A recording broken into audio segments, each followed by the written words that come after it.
Hi, my name is Jordan Eichbush, and I'm going to talk to you today about illicit narcotic or opioid misuse, abuse, and addiction.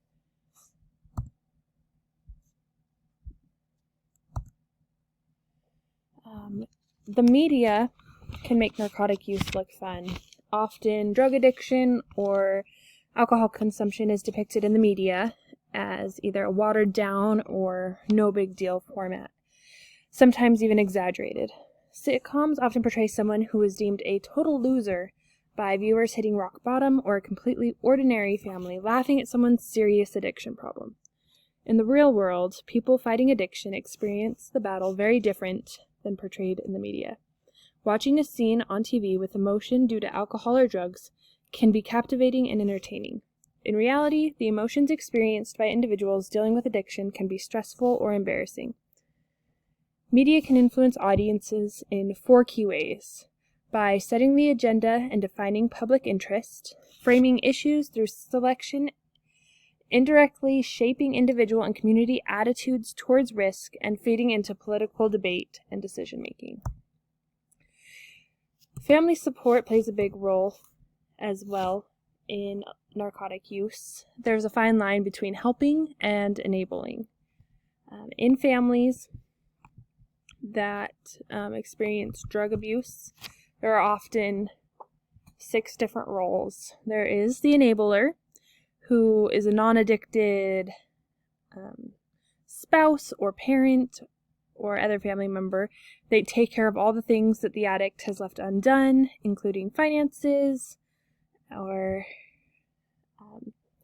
just making justifications for the addict in social and business situations. They are frequently in denial about the severity of the addict's problem, and instead of getting them help, just continue to enable.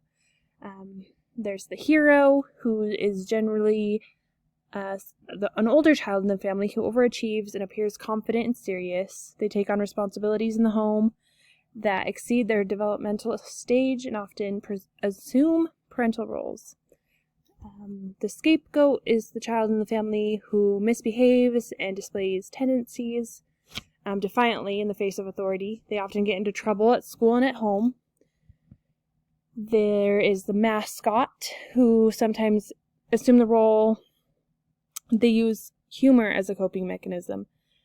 And the lost child has trouble developing relationships because they feel isolated from other members of the family. And the addict, who often feel great shame, guilt, and remorse about the pain and distress they've caused their families. However, there's a lot of addicts who don't want to cease their substance abuse, and that can cause even more anger and resentment throughout the family. Peers also plays a big role. Who you hang out with is going to define what you do in your activities and hobbies.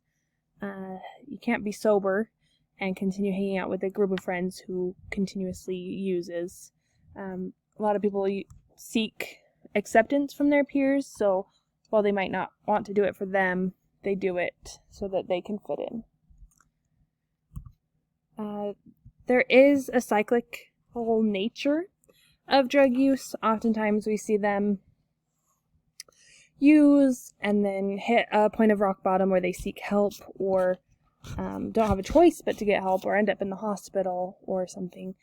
So then they decide they want to change, they try to change, they have guilt, they stop, but then time passes and they forget the bad parts of it and start fantasizing and obsessing over their use again and begin.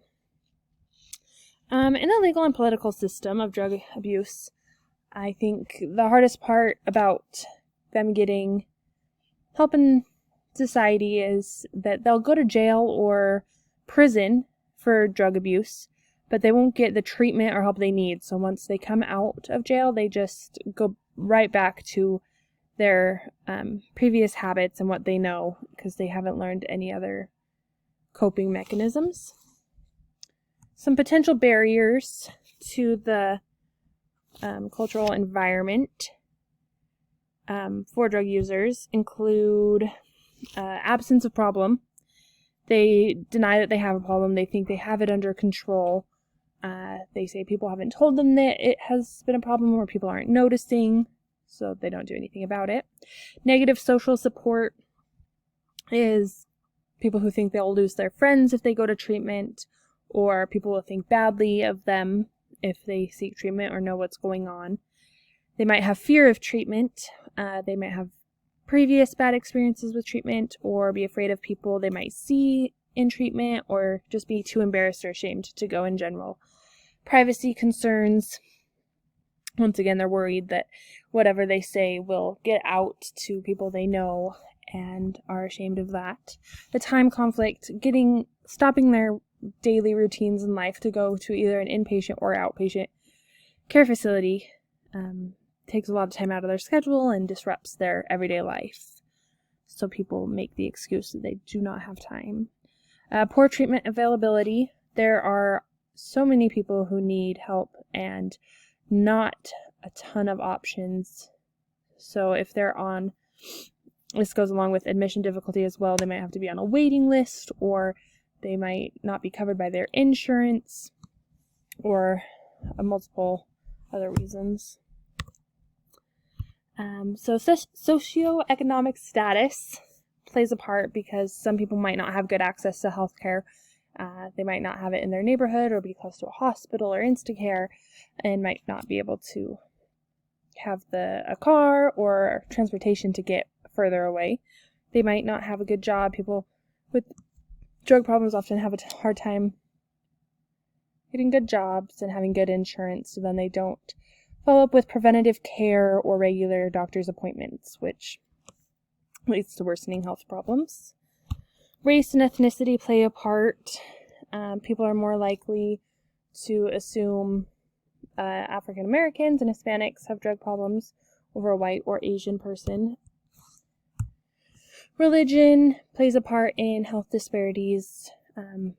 If people feel spiritual and accepted in their religion, they might have a more positive recovery.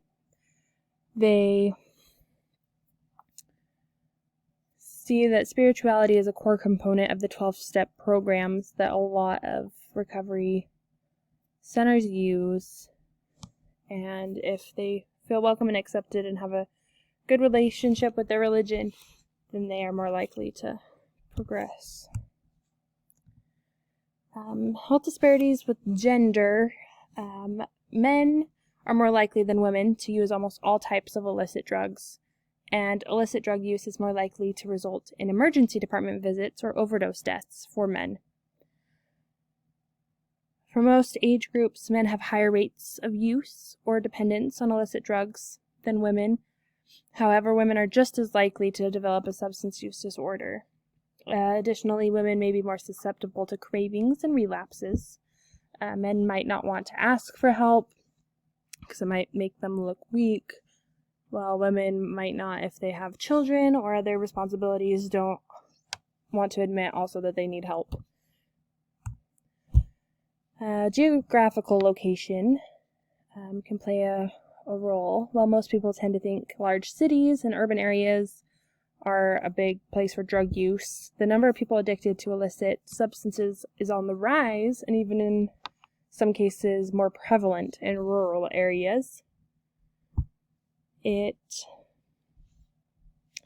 also found a study done that was published in 2009 said that nationwide 31.4% of all admittees receive treatment at facilities located in urban areas, while only 7.2% receive treatment at facilities located in rural areas. So this just goes back to what they have nearby them, what is close, what is available, what they have access to. Some biases that occur for this group of people, a lot of it is the terms used, addict and drug abuse or drug abuser. Those carry implicit associations with physical, sexual, or emotional abuse, and people who feel stigmatized are less likely to seek treatment. So we need to change how we view and talk about drug use and addiction, and not use those terms in negative ways in order to help make those of this population feel more comfortable and welcome and want to be helped.